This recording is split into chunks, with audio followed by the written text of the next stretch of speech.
Cagayan Governor Manuel Mamba nakalabas na mula sa kanyang pagkakadetain sa Kamara. Tutukan sa report. Nakalabas na mula sa detensyon ng Kamara si Cagayan Governor Manuel Mamba.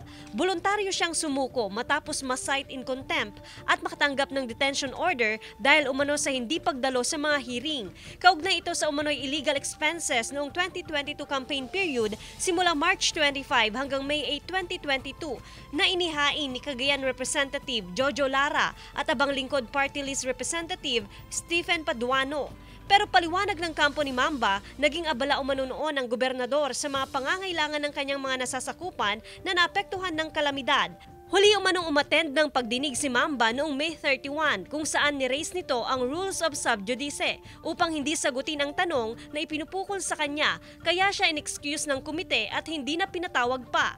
Yung contempt po and the detention order arose from doon sa sinasabi ng mga members ng committee na undue interference daw sa kanilang pagdinig.